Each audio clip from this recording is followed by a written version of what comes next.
నమస్కారం డాక్టర్ నందకృష్ణ స్వామి గారు. నమస్కారం.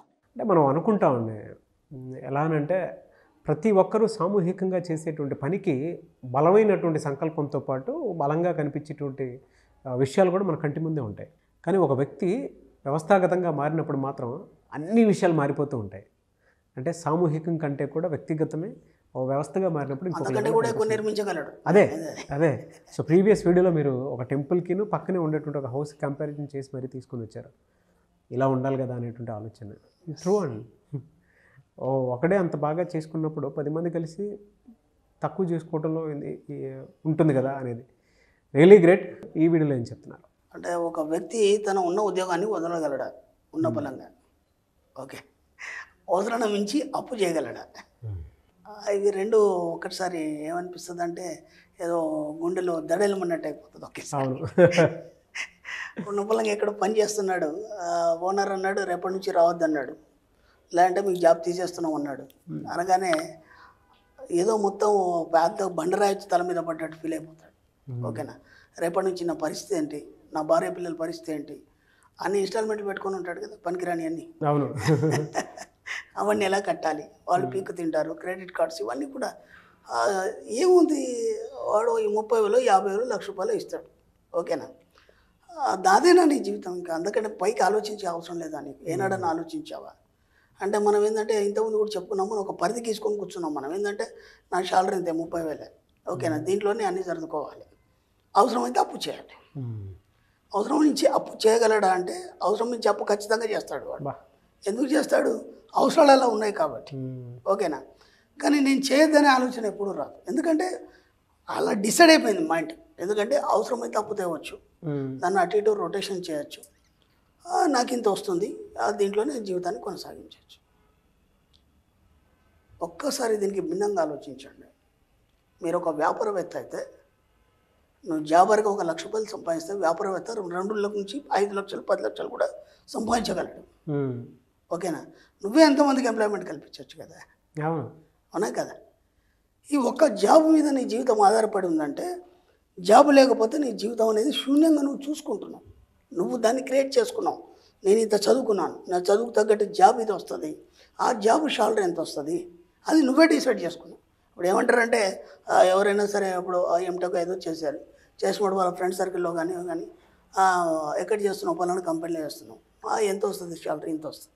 ఎక్స్పీరియన్స్ మీద అంత వస్తుంది ఆయనకి. అవును, నీకు ఎలాగైనా అంత ఇవ్వడు కదా వాడు. ఎలాగైనా అంత ఇవ్వడు కదా. మళ్ళీ ఒక 6 నెలలు ఫ్రీగా చేయించుకుంటాడు నీ పని వర్క్. అవునా కదా? చేయించుకొని అప్పుడు నీకు సాటిస్ఫాక్షన్ అయితే అప్పుడు నీకు ఇస్తాడు. లేదా బాగా ఎక్స్పీరియన్స్డ్ ఉంటే ముందే అగ్రిమెంట్స్ రాసుకొని ఇస్తాడు. ఒకవేళ కంపెనీ సరిగ్గా నడవకపోతే అది కూడా ఇవ్వడు వాడు. ఎందుకంటే అవన్నీ ముందే అగ్రిమెంట్స్లో ఉంటాయి. అవును, అంత చేసినాక కూడా నువ్వు అక్కడ బానిసనే. అంత చేసినా సరే నీకు అంత ఎక్స్పీరియన్స్ ఉన్నా, నువ్వు అంత చదువుకున్నా, టై కోటు షూటు అన్నీ వేసుకున్నా సరే యు ఆర్ ఎ స్లేవ్. ఏనాడు మీకు ఆలోచన రాలేదు కదా, నా సొంతగా నేను ఒక వ్యాపారాన్ని సృష్టించి అంతకు 1000 రెట్లు నేను సంపాదించగలను. కాబట్టి ఉన్న ఉద్యోగం పోతే నువ్వు బతకగలవలేదా ఫస్ట్ పాయింట్. ఓకేనా, ముఖ్యంగా ప్రభుత్వ ఉద్యోగాన్ని అయితే ఎవరైతే పోగొట్టుకోరు కదా.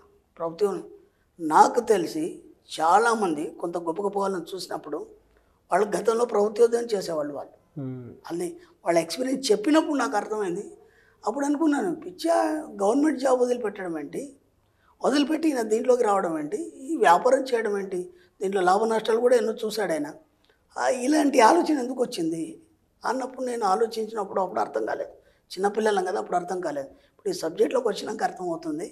తన సొంతగా ఒక వ్యాపారం చేసుకోవడంలో ఉన్నంత సాటిస్ఫాక్షన్ వేరే వాళ్ళ దగ్గర చేయడంలో లేదు. ఎక్కువ ఎంత ఉంటుందండి జాబ్? ఒక 50,000 1,00,000 2 లక్షలు వాళ్ళ హోదాను బట్టి ఉంటుంది గవర్నమెంట్ జాబ్. కానీ నువ్వు వ్యాపారం చేసినప్పుడు అంతకంటే ఎక్కువ సంపాదిస్తావు. నీ మీద బాస్ ఉండడు కదా. మన సబ్జెక్ట్లో నీ మీద ఎవరు బాస్ ఉండొద్దు. ఎందుకంటే మన ఏవైతే 21 సూత్రాలు ఉన్నాయో మన మణిమంత్ర సబ్జెక్ట్లో, దాంట్లో ఖచ్చితంగా చెప్తామంటే మీరే బాస్గా అన్ని వ్యవహరించండి. మీ పైన ఎవరు బాస్ లేకుండా చూసుకోండి.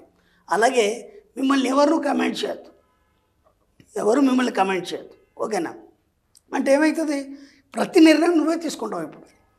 ఇప్పుడు అది చెడైనా నీకే వర్తిస్తుంది, మంచి అయినా నీకే వర్తిస్తుంది. అప్పుడు ఏమవుతుంది, సామాన్యంగా చెడు కాదు. ఎందుకంటే ప్రతి నిర్ణయం నువ్వే తీసుకుంటావు కాబట్టి నీకు ఎలా ఉండాలనుకుంటే అలా నిర్ణయం తీసుకుంటావు. అలాంటప్పుడు ఏమవుతుంది, నీకు అన్నీ అనుకూలం అవుతాయి కదా, చెడేలా అవుతుంది కాదు కదా. కాబట్టి నువ్వు బాస్గా ఉండే ప్రయత్నించి. ఎస్. కాబట్టి ఎవరైనా సరే ఓ జాబ్ పోతే ఏంటి అంటే వీడు ముందే ఊహించుకుంటాడు. ఓ 10 మంది ఉన్నారు, ఏదో కంపెనీ లాస్లో ఉంది అన్నప్పుడు పొరపాటున నన్ను తీసేస్తాడేమో. ఓకేనా, వీడు మంచిగా పని చేస్తాడు, అన్నీ బాగానే ఉన్నాయి, ఏం పని రాని వాడిని ఉంచుకుంటాడు, వీడిని తీసేస్తాడు. ఎందుకు తీసేస్తాడని అఫర్మేషన్ వీడే చేశాడు. అవును.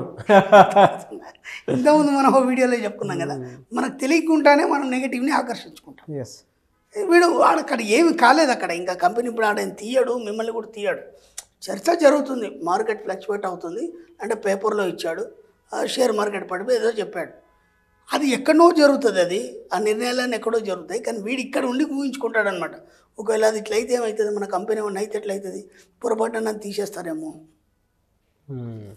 పదే పదే పదే నువ్వు అఫర్మేషన్ చేస్తావు కాబట్టి అది ఏం కాకపోయినా సరే ఏదో చిన్న కారణంతో నేను వాడు తీసేస్తాడు. ఎస్. ఒకవేళ తీసేస్తే నా పరిస్థితి ఏంది, గోచరంగా మారిపోతుందేమో, నా భార్య పిల్లల పరిస్థితి ఏంటి, నేను ఎలా జీవించాలని భయపడతావు. కాబట్టి తీసేసిన తర్వాత మళ్ళీ నీకే ఉద్యోగం దొరకదు. అఫర్మేషన్ నువ్వే చేసుకొచ్చున్నావు కదా. అవును. ఎందుకంటే నా తీసేస్తే నా పరిస్థితి ఏంటో అని క్వశ్చన్ పెట్టావు తప్ప, అది కాకపోతే అంతకంటే మంచి జాబ్ చేస్తాను లేకపోతే నా సొంత వ్యాపారం చేస్తానని ఒక్కసారి నువ్వు అఫర్మేషన్ చేస్తుంటే నీకు అసలు ఆ భయం లేదు, వాడు తీసుకుంటేది ఉంచుకుంటేది. అవును. అర్థమైందా? ప్రతిదానికి కారణం నువ్వే అవుతున్నావు, ఇక్కడ ప్రతిదానికి కారణం నువ్వే అవుతున్నావు. కాబట్టి ఎక్కడ కూడా మీరు నెగిటివ్ అఫర్మేషన్ చేయకండి. ఒక జాబ్ దగ్గర కానీ లేకపోతే ఒక వ్యాపారం దగ్గర కానీ బయట సమాజంలో కానీ ఏదైనా సరే ఒక అఫర్మేషన్ చక్కగా చేయండి. ఈ ప్రపంచంలో ప్రతిదీ నాకు అనుకూలంగా మారుతున్నందుకు విశ్వానికి కృతజ్ఞతలు, సరిపోయింది. ఒకవేళ నెగిటివ్ ఉన్నా సరే అది క్లియర్ అయిపోతుంది. అదేమైపోతుంది, నెగిటివ్ పాజిటివ్గా మారి మీకు అనుకూలంగా మారిపోతుంది. ఈ ఒక్క అఫర్మేషన్ చేయండి. అర్థమైంది? మీరు ఎక్కడున్నా సరే, ఏ పరిస్థితిలో ఉన్నా సరే, ఏదైనా సరే నాకు అనుకూలంగా మారుతున్నందుకు విశ్వానికి కృతజ్ఞతలు. ఉదయం లేవగానే ఈ మాట చెప్పేయండి. మీ జాబ్ చేసే దగ్గర కావచ్చు, మీ వ్యాపారం దగ్గర కావచ్చు, ఇంకేదైనా మీ ప్రొఫెషనల్గా ఏదైనా పర్సనల్గా ఏదైనా ఉంటే కావచ్చు, అవన్నీ ఆటోమేటిక్గా మీకు పాజిటివ్ అనేది జరగడం అనేది మొదలవుతుంది. అప్పుడు మీరు ఇంకా నెగిటివ్ గురించి ఆలోచించే అవసరం లేదు. నాకు జాబ్ పోతే ఎట్లా, ఓకే నేను అవసరాన్ని మించి అప్పు చేయగలనా, చేస్తే ఎలా, ఇవన్నీ పక్కన పెట్టేసేయండి. పక్కన పెట్టేసి నేను నిరంతరం సంపూర్ణంగా ఉన్నందుకు విశ్వానికి కృతజ్ఞతలు. కానీ నీకు అప్పు చేసే అవసరం రాదు కదా. అవును. సంపూర్ణంగా లేననుకున్నప్పుడు కదా నువ్వు అప్పు చేసే అవసరం వచ్చింది. రెండు అఫర్మేషన్స్ మ్యాక్సిమం నిరంతరం చేయండి. మీ జీవితంలో ఎక్కడ కూడా మీరు భయపడాల్సిన అవసరం లేదు, ఎక్కడ కూడా తలొగ్గే అవసరం లేదు. హాయిగా డబ్బు సంపూర్ణంగా వచ్చేస్తుంది. దాంతోపాటు మీకు ఏ ఉద్యోగం పోదు, ఉన్న వ్యాపారం కూడా బ్రహ్మాండంగా సాగుతుంది. Yes, really fantastic and thank you sir. Thank you so much doctor Shri Acharya Anantakrishna Swami గారు. Thank you.